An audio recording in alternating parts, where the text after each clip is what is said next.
Good morning, everyone. Thank you for being here. So we'll be hosting a presentation on the cross-disciplinary insights in mentorship.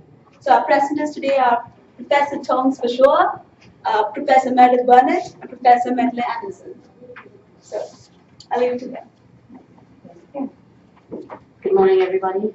Thank you for coming on a wet, rainy Friday morning, but at least it's nice and warm, right? No blackouts, so welcome. Our session today addresses mentorship. Something that I'm sure many of us have experienced at some point in our lifetimes. But today we're going to talk about not only mentorship, but we're also talking about transformational mentorship. And we're talking about it from three perspectives. I'm an educational psychologist, Mindelyn is a sociologist, and Meredith is a social psychologist. Close enough.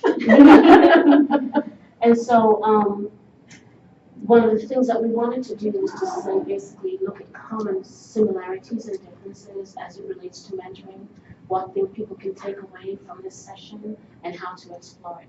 So I'm going to begin by talking very briefly about the definition of what it is to be a mentor. I looked at many different definitions because there is not one definition. There are two of them that I would like to talk about. One of them from three different definitions. One just says a mentor, this is interesting, is a trusted mentor or a guide. So when you look at the definition of mentor, there are two things that come up often. The word mentor is used to define mentor, but another word that is frequent is the word guide. In the business dictionary, it talks about employee training systems under whom a senior or more experienced person, a mentor, is assigned to act as an advisor, a counselor, or a guide to a junior or a trainee. To mentor, the mentor is responsible for providing support and feedback to the individuals for his or her change, right? And then we also have the coaching and mentoring network that says the mentor has a long-term relationship that meets a developmental need, helps to develop full potential, and benefits all partners, mentor, mentee, and the organization. And I think that in today's presentation, we're talking about the personal, but we're also talking about the transformational and the organizational aspects of mentoring. So the next slide, I will be talking about three separate theories that address the concept of mentoring. The first one is the social cognitive theory, which includes social cognitive theory, which is basically defined by Bandura. And one of the things that he talks about, he says, when you step into the role of a mentor, it's not in the it's dead. It disappeared. It disappeared. Yeah. I'll keep going. So when you step into the role of a mentor, what happens is that the person who you are mentoring has to look up to you and have this intrinsic motivation to want to be like the person who steps into the role of the mentor. If you say, I am going to be your mentor, you present yourself as the person's mentor. If that person does not have some type of a drive, if you do not have something that attracts that person to who you are or what you are, that relationship does not exist. The social cultural theory, which is Vygotsky's theory of zone of proximal educational development, it talks about the mentoring relationship. That's one that I actually really do, I do use a lot. It talks about where the mentee is and where the mentor is. And the role of the mentor is to guide the mentee through the zone of proximal development to develop to his or her maximum capacity. One of the key things that happens in mentoring programs is that in order to move along that path, the mentor has to be able to sympathize, empathize, and to relate with the mentee. One of the things that Vygotsky talks about that is critical is the language. It talks about communication, verbal communication, experiences, talking to the person. And it's not just, verbally talking to the person, but basically exploring that person cognitively through conversation and developing that person cognitively through conversation. And then finally, we talk about the trans-theoretical process of change. When a person comes in wanting to be a mentor, as a mentee wanting to be mentored, the person understands that where he or she is not where he or she wants to be. The trans-theoretical process of change was begun by Clementi and Prochaska, and it was used for, stopping certain behaviors and developing new behaviors. I bring this in here because because it addresses the sustenance and the maintenance of this new behavior over a period of time. So when your mentor begins to tell you, for example, this is how you sit, this is how you walk, this is how you get tenure, this is how you speak to people, this is how you behave in public, the extent to which you are able to maintain that over time is basically stage 5 in the transtheoretical process of change. And when you get to that process, every once in a while, you might need to reach back and call up your mentor again and say, yikes, I'm stuck, things are happening, things are not working out. So those are 3 of the educational psychological perspectives that I talk about when we talk about the concept of mentoring. Some of the key things in K through 12 mentoring really quickly that we have looked at. You have open communication and accessible. The mentoring programs, some examples of very successful mentoring programs that I've reviewed over the years include Boys and Girls Scouts of America, Big Brothers, Big Sisters, and the Boys and Girls Clubs of America, Boys and Girl Scouts, and Big Brothers, Big Sisters. They have something that is structured, they have something that is structural. They have behaviors that are desired, but more importantly, they understand where the youth are coming from, and they have a path to take them to where they need to be. I'm going to stop. And do you want me to keep going, or do you want me to stop and let my colleagues? The HDMI had the short in it. Pardon? The HDMI short, it had the short. No, I think that's great. It gives them something to chew on, and we can discuss more. Okay. Thanks. You will. There is more, but I'm going to pause and let my colleagues.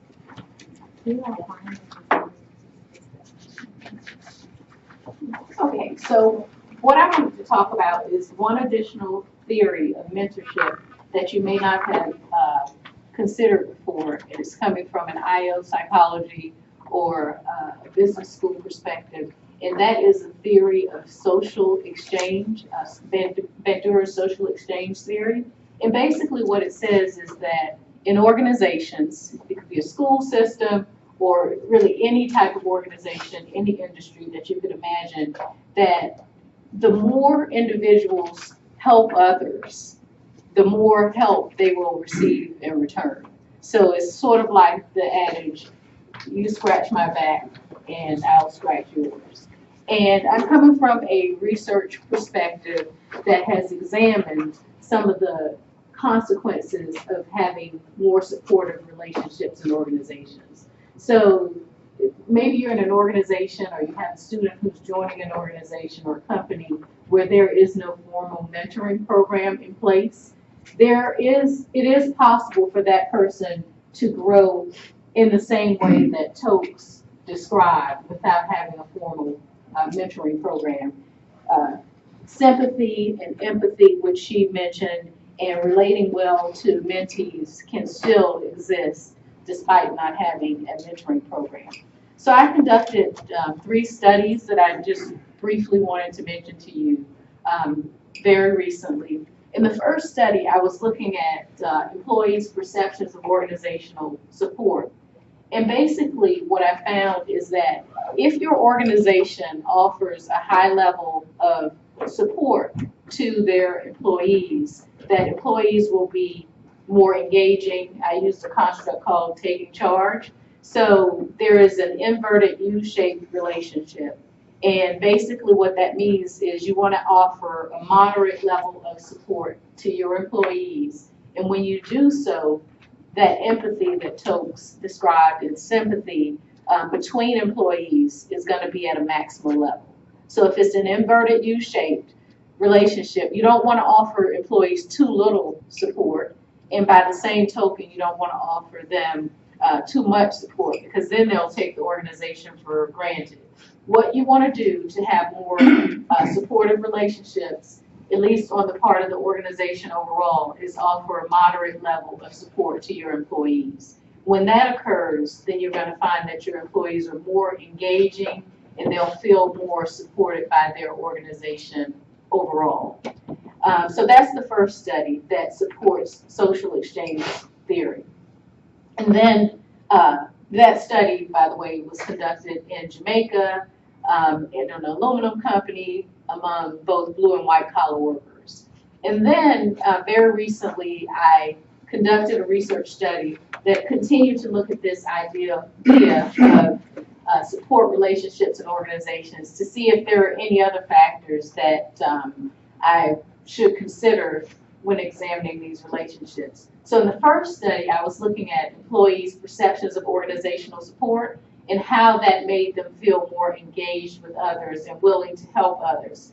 In the second two studies, I conducted a very similar study, but this time not only was I looking at employees' perceptions of organizational support, I was also looking at their perceptions of the extent to which their coworkers were supportive, and then also the extent to which they had a high exchange relationship with their supervisor, which is, you can think of as supervisor support. And essentially what I found is it all depends on the type of organization and the type of workers. In general, what I found in the first study still holds, that perceptions of organizational support leads to more engaging employees, people who feel supported overall. However, when employees feel that they're supported by their organizations, then that leads to higher levels of perceived coworker support as well. And it is indeed the coworker support that will lead them to be more helpful to others in their organizations. And then in the third and final study, I was looking at very similar relationships. The only difference between the first two studies is that I was looking at information technology workers. I wanted to see if the nature of the job had to do with these relationships that existed.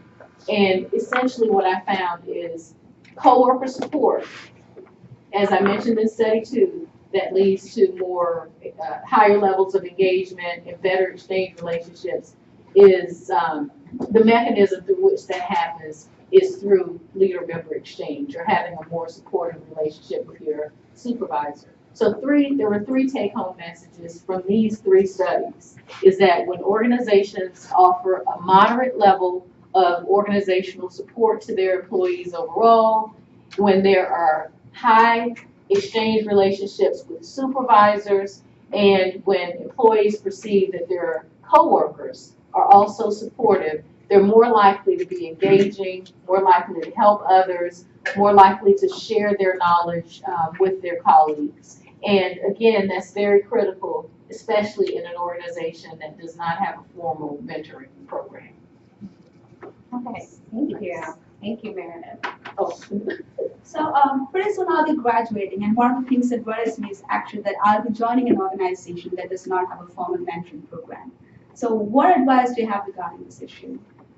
So based on those studies that I conducted, I would say that step one would essentially be to, when deciding which organizations to apply to or which jobs to apply for, think about the organization's reputation as being supportive to their employees, and that basically means the degree to which they care about employees' well-being. They're there if employees ever need anything. That would be step one. Carefully consider where you're applying. And then step two would be to think about developing a relationship with your coworkers. That's going to be critical, and also develop a very high personal exchange relationship with your supervisor.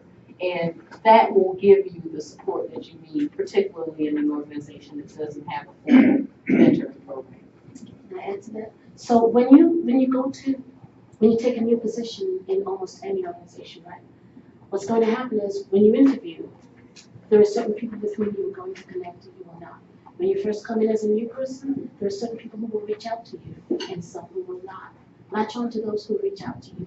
Of those who do reach out to you, there will be certain people who have certain styles, certain knowledge, and certain accomplishments that, once again, you say, gee, I would like to be able to do that.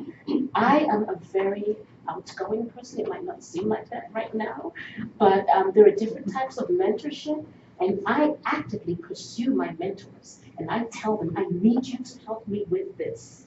How can I? Do not be afraid to say, I don't know. The types of mentors that exist, right, and I'm going to talk about that later. You know, you have the career guide, you have the information source, you have the friend, and then you have the intellectual guide. Those are very different types of mentors. Find out, through what type of mentoring do I need? Do I need somebody just to say something? Well, don't go to that person's office before 9 because without coffee, forget it, Or if you go with this person and you need this, take chocolate, right? And so, that's one type of mentor, right? And then you have the intellectual, the career guide that talks about professional development. Check out this workshop, check out that workshop. You might want to do this. And then you have the type of person who's an intellectual guide, promotes an intellectual relationship, collaborates with research projects and things like that. So find ways that, you can have more than one mentor, but the ideal mentor when you go into a new place, find somebody who has experience, and this is very, very critical, somebody who is not intimidated by you, whose growth is going to be, as Meredith said, whose growth is going to be beneficial to the two of you. Okay. Thank you. Thank you.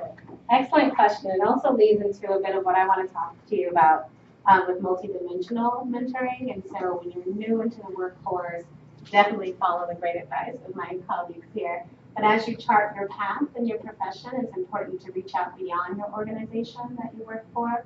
So look for professional associations, sort of community of colleagues that you can engage with, right, across geography, across workplace, and maybe even practice styles. And so when you're thinking about multidimensional mentoring, it really touches on those 3 points that Toke started out with. And so on the individual level, if you're talking about classic mentorship, it would be I'm mentee and seeking, mentoring from someone more senior.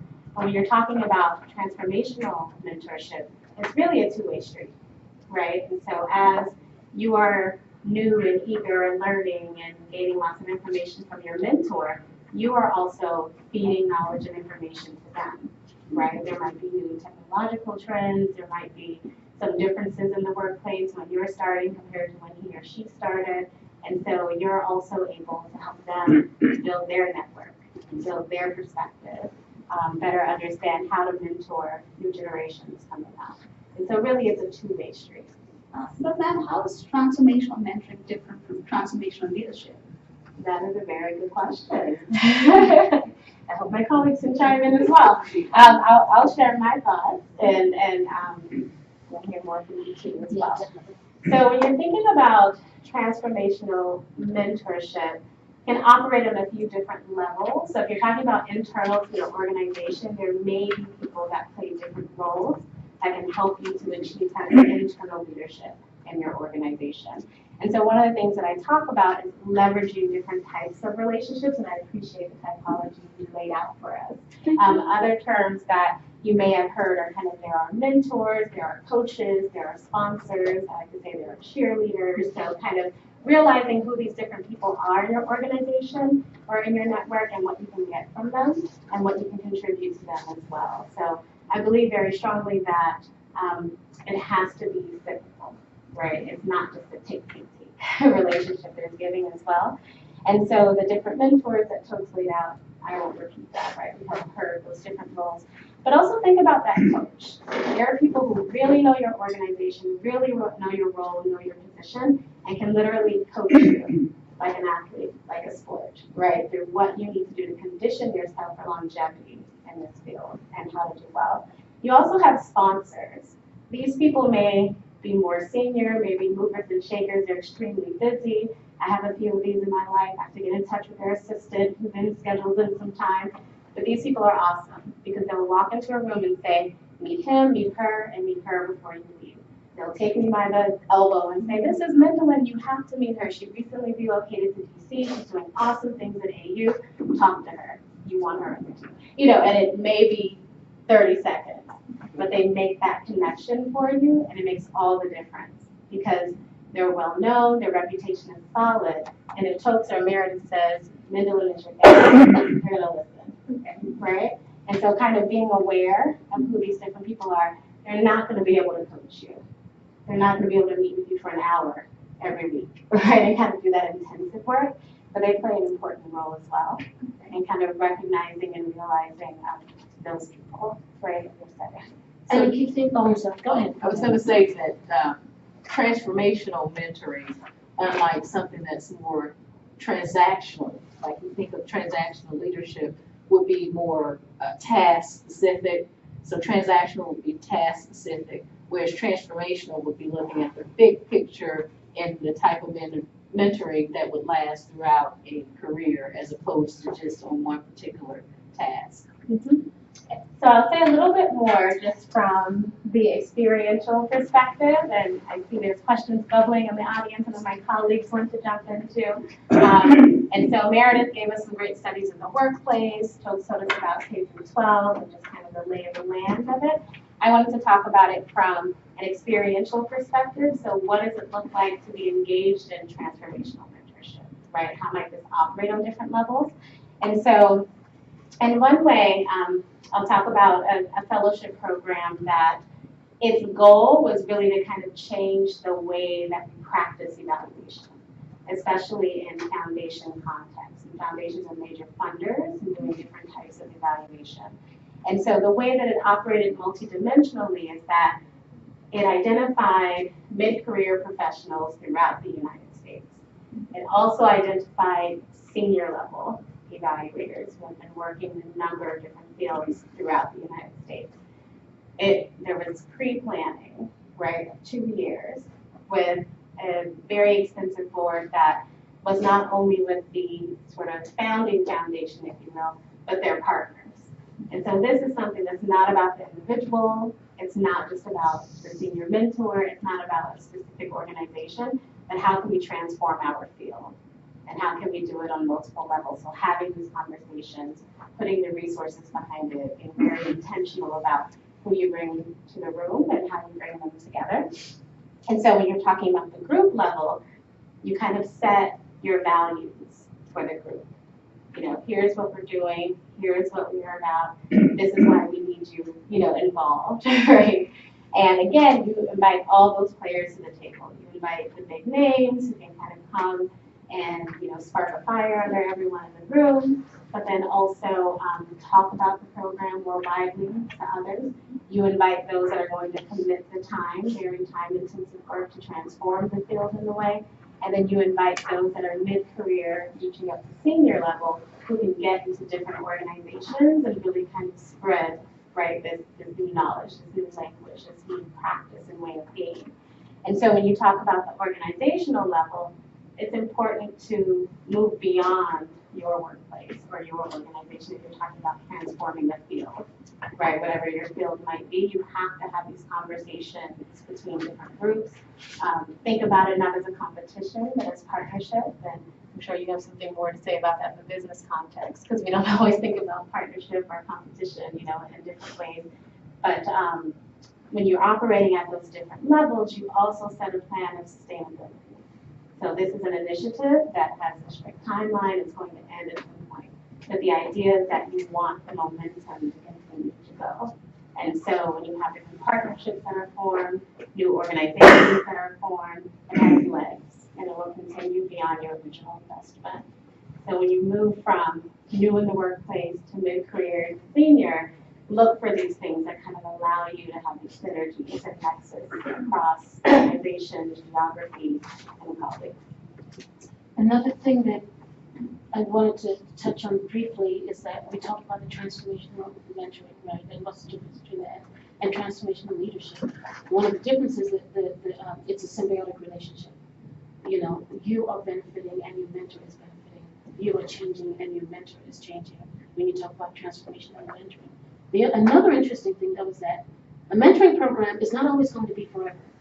There are times when people are going to split from their mentors, sometimes forever, sometimes for a long time, sometimes for a period of time. So mentorship programs are pretty awesome, but at some point, there's going to be a battle of the minds and there's going to be a split.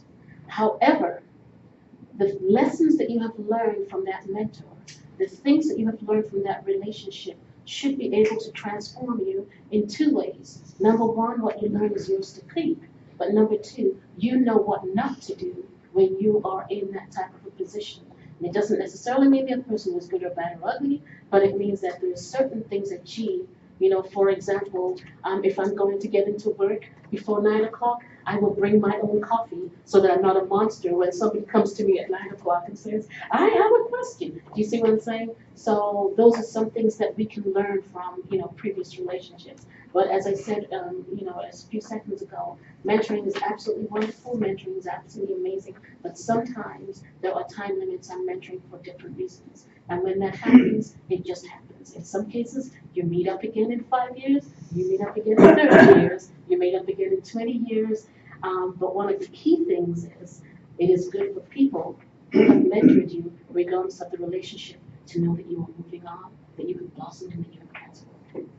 So one of the benefits, as Tokes mentioned, that I found in these studies, as a result of having more supportive relationships, either with your supervisor or your coworkers or the organization overall, is that people, coworkers, indeed wanted to help others, and they did it in two ways. One was through face-to-face conversations or water-cooler conversations. So all of these benefits they got through having those positive exchange relationships with others, they wanted to share with their coworkers, and they also wanted to share those experiences with people in an electronic way or overall throughout the organization in a more explicit way. So I'm seeing that some of those ideas that you're expressing in the research that was conducted as well. And you're fans. But we'd love to hear from all of you. Actually, my first point is, because I'm still a little bit confused, are you talking about structured, formal mentorship or informal? Both. Now, for the formal, what are the incentives for the mentor to do whatever he is supposed to do? That's number one. Number two, we always talk about mentorship, but at the end of the day, mentorship is basically the desire of the mentee to select that mentor. And definitely there's some kind of attraction for that X to go and seek help from A. So it works both ways. I mean, you can say that, but there are also certain individuals who like to mentor. I am one of them. My dean is one of them. There are certain people who just have a giving spirit. They have a spirit of giving back. Some of us have had a tough path. Some of us have had some easy paths. Some of us have had some easy breaks, as Meredith and Mindelyn have talked about. And we say, wow, without ABC, it would have been much, much harder for me to be where I am, or my experience would have been different. And so in a number of cases, there are mentors who want to give out, who want to work with others, okay? So the incentive is both ways. But secondly, some of the benefits from mentoring that I can think about: productive employees, a non-toxic environment, loyalty, retention, low attrition. I mean, when you have the right mentors and things work out, the workplace is great. But what does that mean? Especially in academia and in business, when people, last night I was on the phone until 1 o'clock in the morning, getting some reports out, and I was like, I'm going to bed now, okay? But it was great. It was, I didn't feel badly about it. I said, I have to go to bed because I have to be at a conference in the morning. That kind of stuff comes from positive mentoring, from positive relationships, from positive non-toxic environments. If you have a mentor who is only there because that person feels you are seeking me out, and it is not a two-way relationship, that's not a mentorship. Maybe it's something else, but it's not necessarily mentorship. Now, you have the national mentoring organizations and societies also that have very, very, very formal steps in which they do the matching, they do the pairing, they do the interviewing, they do the screening, and it goes on and on and on. And those also work, okay? But at the heart of mentoring, at the heart of intrinsic and non-extrinsic motivational mentoring, it has to be both ways, or else it's not going to work. Or if it does work, the benefits are not going to be as great as they could be if it were both intrinsic for both ends. So going along that, so in higher education, like at the university I work, like we're having difficulty telling our faculty, like, it is important to do this because they are not actually recognized for it on their evaluation. There's nowhere for them to put it. Like, say, like, you know what, I did a lot of time towards this mentoring, but I don't get any recognition for it. You know, and so what would be your recommendation? Like, how do we tell them, you know, it is important to do this mentoring and, you know, I guess recommendations for that kind of issue? So I know Meredith is eager to respond, and I'll add a little at the end. So one of the things, I didn't want to overwhelm people with all this data, but one of the things I was looking at as a part of the models that I was testing, the model across the IT employees and the other study was administrative workers, is that how the main predictor in that model was whether or not HR managers included that expectation in employees' job descriptions, that they will be evaluated for mentoring other employees, and then also whether or not employees felt that they would be rewarded for doing so. So there are two very important factors here that really impact all of these positive outcomes that we're talking about, including engagement and having positive relationships and wanting to give back and altruistic behaviors. And that is the expectation that people will be rewarded for doing so, and also that it is in their job descriptions. Those are the two pieces of information that would be critical if you want to motivate faculty to actually mentor individuals. Yeah. And what I'll add to that is just the rewards and recognition piece of it. And so you're right, there can be monetary rewards, things that happen with annual reviews, some kind of increase or bump in check. I know, she's saying intrinsic, I'm saying there's extrinsic things too that motivate things, right? But you might have a limited budget, or you may not be able to do this within your unit. And so that's where things like recognition programs can really come into play. So it's not anything financial resource, but it's time, right? It's kind of front page of the newsletter, CTRL, you know, look at this great mentoring that happened, right, at this conference in this session, or now with social media, it can be a tweet or a Facebook post or whatever online platform you're engaged in, and that can make the person, excuse me, feel good and feel rewarded, even if it doesn't come with a 2%, 3%. Right, so salary. they weren't hardcore extrinsic outcomes. It was things like, I will be rewarded for doing so, but it didn't specify through a 5% salary increase. It was rewarded as opposed to being criticized or ridiculed by others. So it was that kind of measure of rewards. And can I just add one comment? So what happens at some universities is, as my colleagues have said, the universities say this is who we are and this is what we are. So above and beyond the intrinsic and or extrinsic motivation or rewards, the universities or the department says this is who we are and this is what we are. This is what we do. This defines us. So when you embrace that, then it makes it easier. If you ever have retreats, if you have faculty retreats, or if you have faculty workshops, I would encourage the younger faculty to bring in somebody who not only deals with mentoring, but also deals with mentoring at the type of institution and with the type of populations that you were working, right? And introduce it initially and say, you know, and when that person does that in that setting, then your voices can be heard. And especially if you have a strategic plan or a long-term plan, that's where it can be brought in. We have strategic plans and long-term plans every so many years. Get those voices and have it brought in. Yeah, and so what Chokes is talking about is organizational culture, right? What's happening in your unit, how you kind of live through these values, model these values, that language that Meredith was talking about earlier, all of these things. So once you start to build that, it might show up on the faculty management. Yep, hey Bob. Yeah, hey, great presentation. You know, really a lot of different angles to look at this. Would you say that colleges are less likely to have formal mentor programs than, say, industry? Or is it the other way around? What do you think? It depends on the institution. Because I found that, at least my experience in college, it seems like it happens organically. It doesn't really happen in a formal way.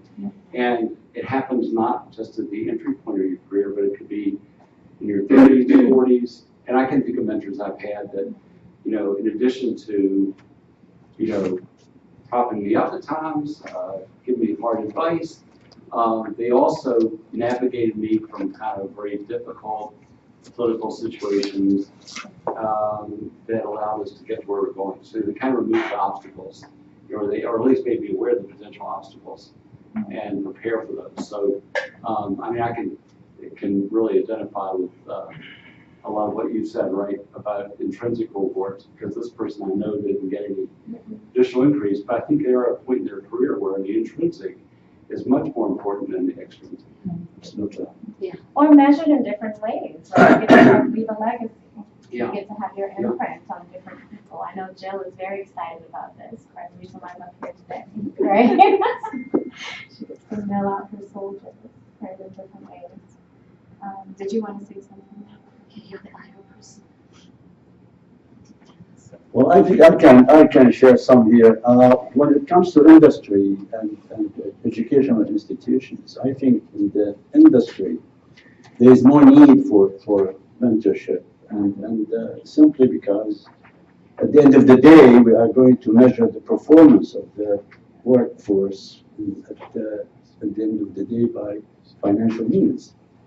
So the unit is going to be responsible to perform at a certain level.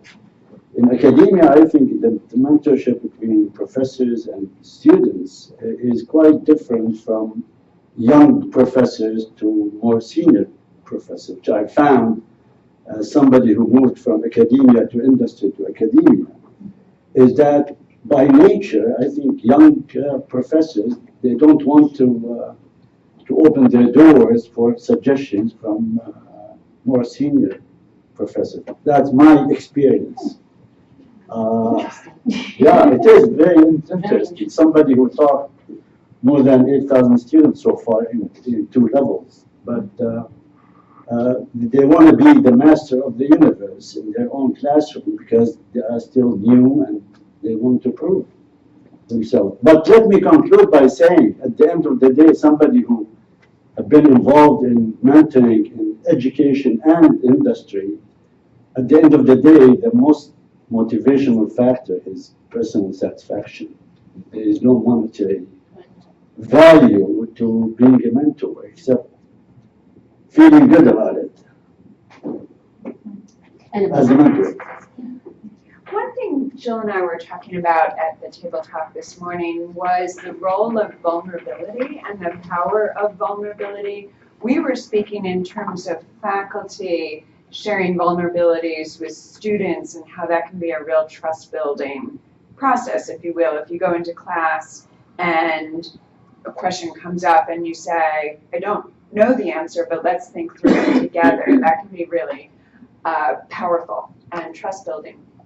I wonder in the mentorship relationship, playing off your point, with more senior faculty, more junior faculty, what the role of vulnerability might be there, or in the industry setting, what the role of vulnerability might be. Does it have the same sort of trust building potential if the more senior individual shares challenges that they've had or uncertainties that they've had?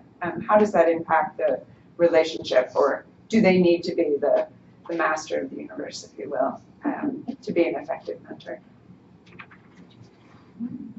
So we're talking about 2 things, right? We're talking about, on one hand, we're talking about vulnerability. Mm-hmm. On the other hand, we're talking about confidence and self-efficacy, right? Mm-hmm. When you talk about junior faculty members, new employees, unless you were an absolute superstar, okay, people don't know who you are. People don't know what you are. And so it's harder to be vulnerable as a junior faculty member to the student, because as a junior faculty member, you have all these things you have to do. Your goal is to get tenure. The gentleman in front was talking about people shutting their doors and not wanting to get feedback. Your thing is, my goodness, I have to prove myself, right? I have to do this, I have to do that, I have to do this, I have to do that. That is my goal. And so it's kind of harder, for a junior faculty member and more challenging to then show vulnerability to someone who could be his or her colleague in another 2 or 3 years. At the same time, one of the things that we find is that junior faculty members or junior employees who are mentors, there are some groups that have groups like BLB, the Blind Leading the Blind, saying, okay, I think I know a little bit about this. I can give you 30 minutes every 2 weeks, but I have all these projects that I have to do. I have these classes that I have to teach. I want to do more, but I cannot. That is one level of vulnerability. And I think that it does behoove junior faculty members to do that. But then at the senior level, right, very important. And I know my mentor did it, my late mentor did it. If she didn't know something, you know what she said? I don't know. But I want to be able, when somebody calls me and asks me about this question that you're asking me, I want to say, I don't know. But here is my graduate student, Fashola, who can answer this question. And that was her goal. And she said it out loud. And in classes that she taught, when you would ask questions, instead of pushing you back and saying what, she would say, I don't know. But she had reached a point at which, she was there. She had a lot to learn. But she was a tenured professor. And so I think sometimes when minimum risk, maximum benefit, okay, it changes depending upon your level. When you're a junior faculty member, it's harder. But once you think that you're kind of permanent, you have some kind of traction, then it's easier. Because with that traction comes confidence and self-efficacy. And so it's easier to mentor somebody and say, when I was a WeTaught assistant professor or a WeTaught junior researcher, this is what I did. That's great. And what I'll add, in my previous post when I taught in the classroom, and I was that new young tenure track faculty member, extremely young because of the way that I accelerated through education. It was interesting being in the classroom because I agree with you. You want to be master of the universe. I know all these things. I'm competent. I can be in this space. But at the same time, I had great mentors that said, we're all learning. We're lifelong learners. If you don't know the answer, you're going to have far more credibility if you're able to say, I don't know that. Let's research that. Let's look into this. And if you try to spout something out of the side of your mouth that is not, the actual answer. And so what I would embrace with students is really kind of role modeling or mentoring this. So early on, when they would ask a question in the classroom that I didn't know, I'd say, I don't know. What all do you think? What ideas do we have? Or if it was about the text, I'd say, let's contact the author. And when I started saying that, they would all kind of look at me like, what do you mean contact them? I said, they're real people like me and you, and I guarantee they don't get very many emails from people asking about what happened on page 391 in their book. And so we have Blackboard or whatever online module. I pull it up and I say, okay, do a quick search. Here's the email address. Let's email. And so I would model for them when you don't know the answers. You can research it. You can reach out. There's no fear or harm in doing this. And we always got replies. And some of it led to guest speakers in the class or through Skype and things like that. And students were just kind of like, this happens. Like, yeah, research and action. You can all do this. And so that's kind of how I dealt with it as a junior person, but kind of having the confidence, wherewithal, and knowledge to do that instead of to do the other, to posture, right, was because of great mentorship that I received. So I was going to add 2 things that I found in my research. One was in the very first study that I conducted on this topic, where there was an inverted U-shaped relationship between employees' perceptions of organizational support and the degree to which they wanted to help others, was that relationship was stronger when they had fewer fears about being ridiculed.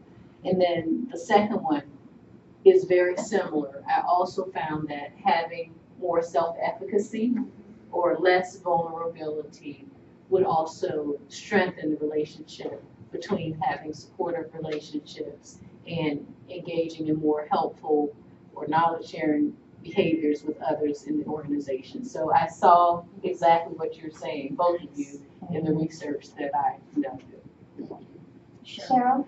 So this is just fascinating to hear the discussion, but this notion of vulnerability, I think, is really key, and as I was sitting and listening to this, I was thinking how, this question has come up over and over again in university settings, how do we build cultures, university cultures that will allow for faculty to feel less vulnerable so that they will entertain or engage in this process? So I always think about the faculty member who is vulnerable to evaluation, because we have not only the evaluation around tenure and promotion, we have term faculty who are evaluated sometimes on a yearly basis or over a couple of years for continuation of their contract. So this notion of if I show my weaknesses to someone that's in my department, I might somehow become penalized by that. Or if it's a director of a program, that if I mentor you in this role, but then I have to turn around and evaluate you at the same time, is there there's clearly tension there. So how do we create environments in which there's this freedom to mentor without feeling as if you're going to be penalized later? And I was wondering if you have any ideas about that, or if you've read anything where other institutions or organizations have been able to create an environment that's free from, that mentors are free to do their work without this fear and lessening the vulnerability piece. Mrs. Cheryl, Dr. Cheryl Holcomb McCoy, our fabulous dean of the School of Education. And I paid her to say that. She's going to take me off her call. You know, Mary, who did that? That's all right. Okay, go ahead, please.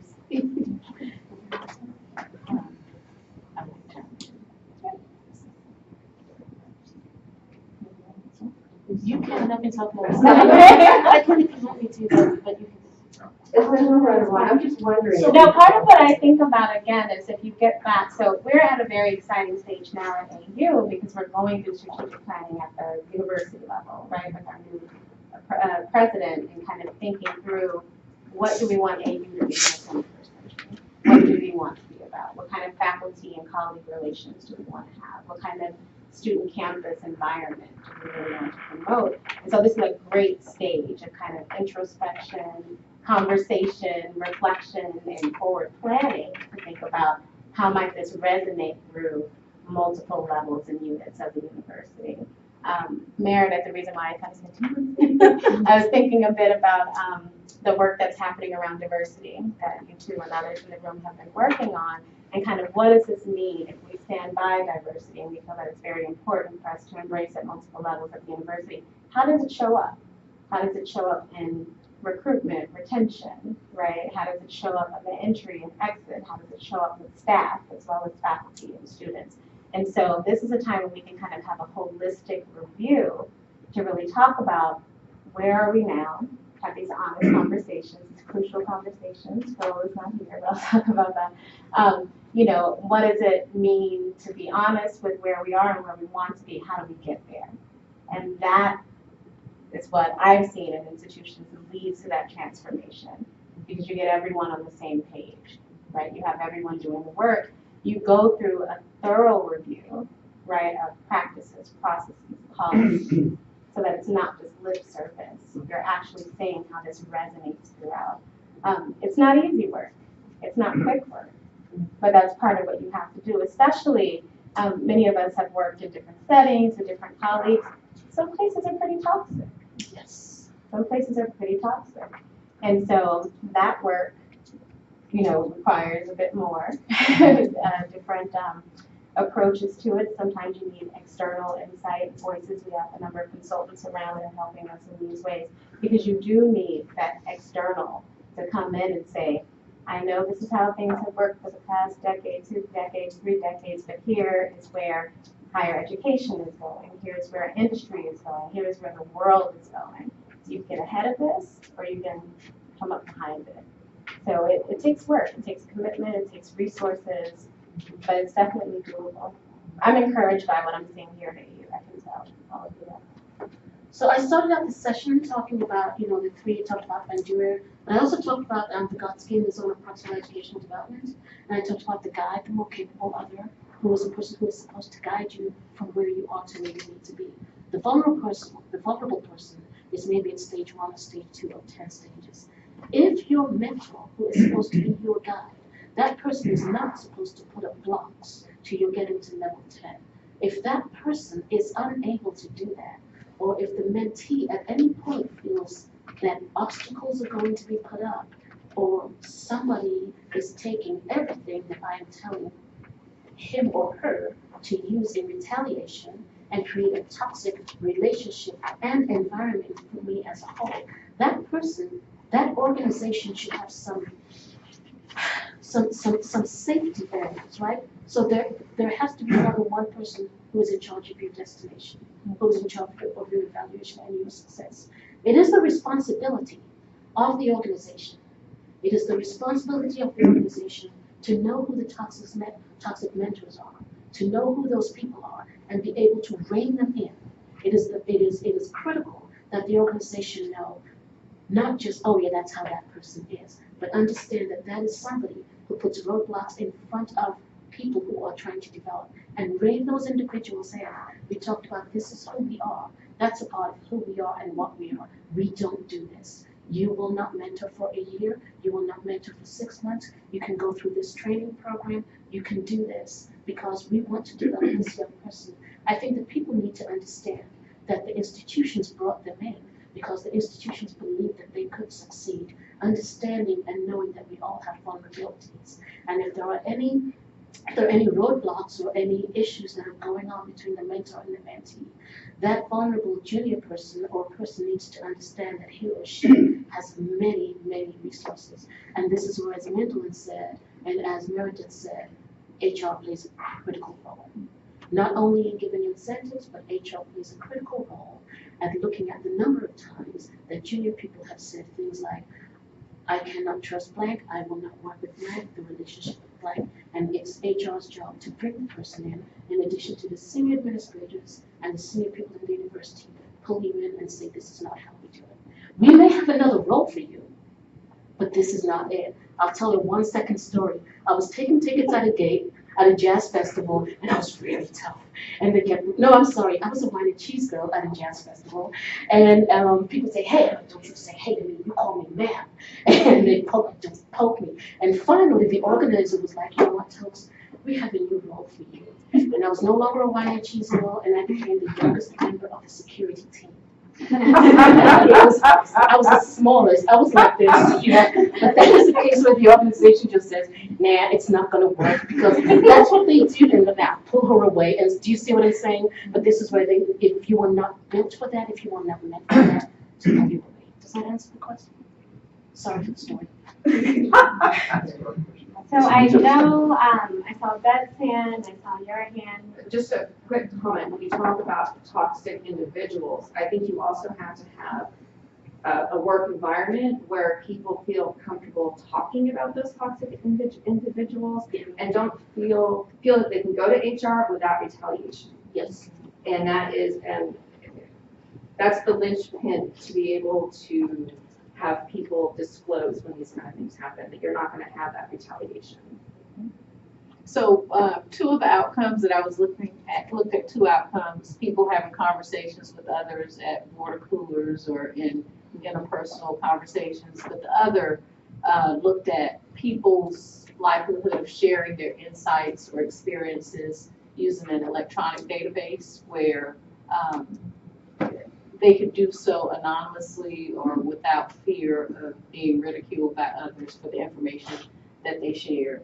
And I was also going to add to the earlier question, from an academic perspective, I think some of the first steps would be looking at what are the success factors and how do you increase employees, including junior faculty members' self-efficacy, and making sure that they have the pedagogical training that they need. Just look at all of the factors that are important for success and make sure that the university is taking the actions that are needed in those ways to help them become successful. And then you create a culture where people can share their experiences in mentoring relationships without feeling that they'll be ridiculed.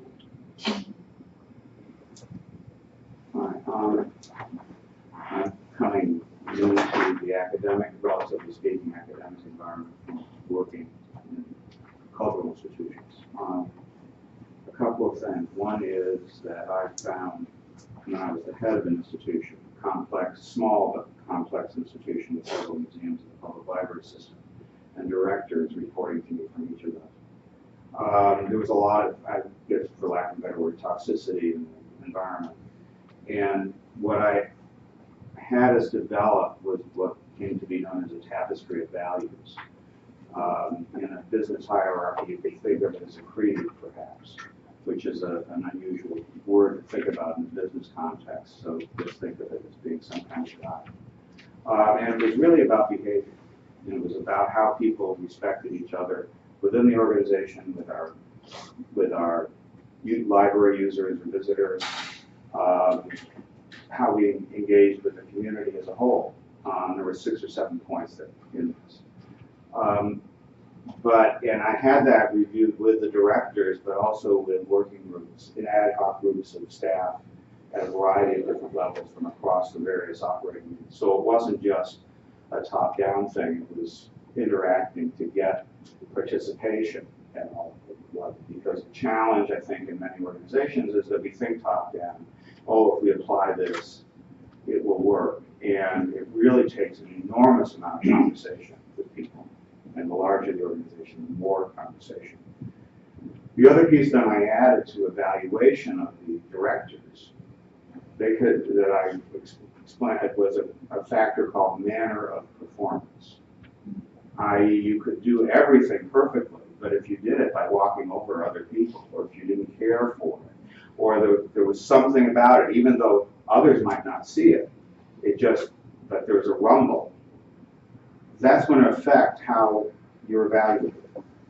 So it goes into that kind of piece of evaluation. It's a rather ambiguous valve, if you will, on the evaluation, which I'm finding as I look at, that I'm experiencing it as a professor or as a faculty member, and as everything, the whole notion of rubrics and pedagogy suggests that everything needs to be figured out to be a factor in the equation. Sometimes to move people along in behavior, it really is important to have the flexibility, the nourishment, encouragement side to make things happen. And then just one other comment. There's a book that I read a year or so ago by Adam Grant called Give and Take, which talks very specifically about this dynamic between who's a giver and who's a taker, not who's giving gifts and who's taking them. But it's a really wonderful way that talks about many of the examples, in very concrete terms, many of the examples of individuals who have done all of the different things that you all talked about. And it's not an academic reading per se, but it is substantial in its coverage. So if you're looking for something to read in addition to what you might have already, Give and Take is really good. And Adam Grant is professor of organizational behavior at the working school. So that first study that I talked about was based upon the theorizing of Adam Grant. Oh, really? And his work on, when is there too much of a good thing? There could be too much love or too much courage. And this idea was, there can also be too much organizational support. And that's why when you're supporting junior faculty members, you want to make sure that you have the right amount of support. You don't want to do it to where it's a detriment to their success. You want to make sure that it's an adequate amount that will be appreciated and you'll have good results. And that's based upon Grant's theorizing. How did you determine when they were getting too much support? You mean in terms of analysis or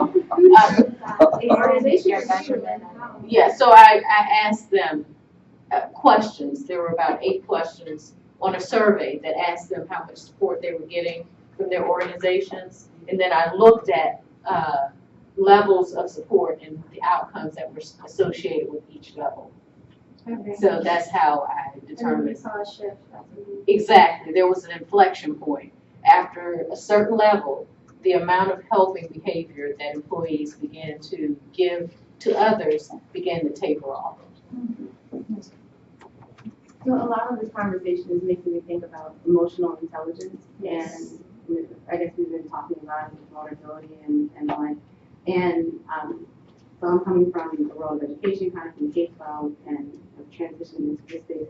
And in the K-12 space, I don't know, a decade and a half ago, 2 decades ago, when there became this real focus on social and emotional learning, we started to see, okay, if we want students to be considerate and kind and not be bullies, then we have to prioritize social and emotional learning the same way we're prioritizing kind of the content learning.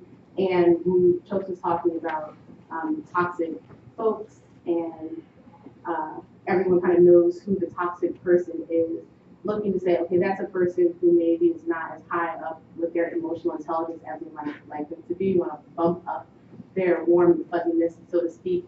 And so I'm just wondering if you all have seen from your research or from kind of an organizational perspective, the same kind of shift where people at organizations or businesses and universities are saying, it's important for us as a part of this culture to say that having emotional intelligence is as important as having, you know, more traditionally measured intelligence, so that people know it is as important that you have the answer as it is that you say, I don't have the answer, and just being able to demonstrate that vulnerability. So I'm just wondering if you all have seen, where you've seen emotional intelligence either alluded to or discussed specifically as a lever to help mentoring, or maybe even as a result of strong mentoring. I'm just wondering where you've seen it fit in this whole discussion, because that's a lot of what we're talking about. I think my best mentors have had really high levels of emotional intelligence, which also helps with this kind of balancing pressure and support.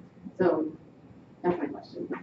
I can go. So I'm going to address the toxic first and then the emotional. Pull on my own if I talk too long. I know Jill wants to, 10:40, so everyone has to do the survey. Okay.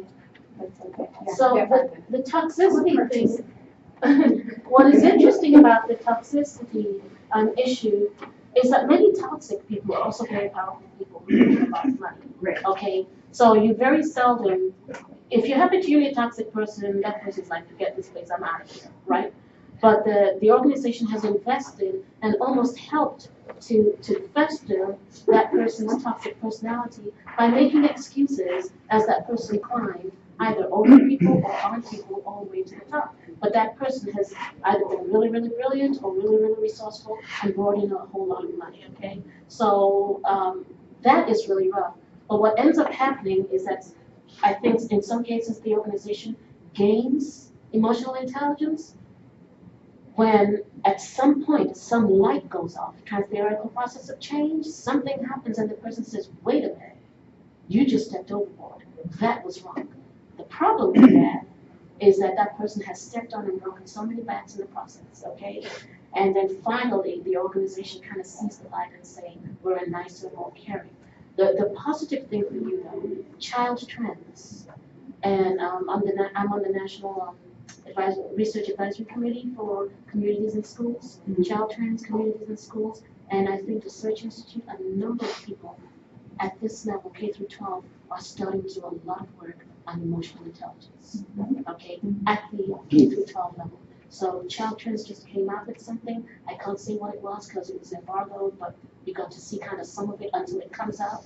But a lot of organizations are starting at this level to talk about that experience of the concept of emotional intelligence and how it is critical, not just for people getting to work with each other, but also for teachers interacting with underrepresented youth who are just not connected. Yeah.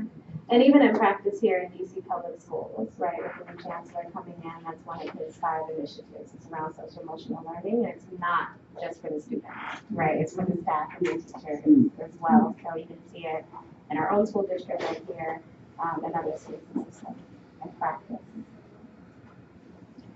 In the related fashion, your reference to Adam Grant before made me think of his current book with Sheryl Sandberg, Plan B, but his research on resilience. And so when you were speaking about how supervisors may sometimes overdo the helping that they provide to employees, I was thinking of that would undermine resilience, right? If a person isn't able to be out there, albeit hopefully in a supported environment, but out there having to make choices and make decisions and what have you. That's how they're going to build resilience, and that's how they're going to have greater resources moving forward. If we over-assist them, I think it does potentially work to their detriment. Absolutely. At some point, it becomes a crutch and then ultimately a hindrance to their helpfulness and willingness to support the organization. That's exactly what I'm saying, what I found. And part of that is also embedded in the culture. So you have some places that will make it explicit in your IDP for the year, this is a reach goal, this is a stretch. So if you don't make it, it's not going to have this punitive outcome on you. We know that you're reaching to something higher, but if you make it, this is great. You're starting to demonstrate the next level up. And again, that's how you decide to structure this as an organization, right? To allow those safe spaces for people to try something outside of the box or something that's not status quo. That's how we grow. Yep. How should we promote mentorship among students so they know about the availability and the benefits of mentorship? That is an excellent question. I'm just going to chime in first as a former student leader, res life, student affairs side person as I came up through higher ed. I would say that students oftentimes are some of the experts on mentorship. There's some excellent peer mentoring that goes on among student organizations, student leaders, and so part of that promotion is probably actually talking with them about what they do in their organizations. There's a lot that we can learn from what students are already doing. So that's one piece that I would say is not so much how do we promote it among students, but better understanding how they are already doing it, and then what additional that we can learn or add to the mentoring that they've already started. We have to wrap up. How many minutes are we done? We're done. Good job. Good job.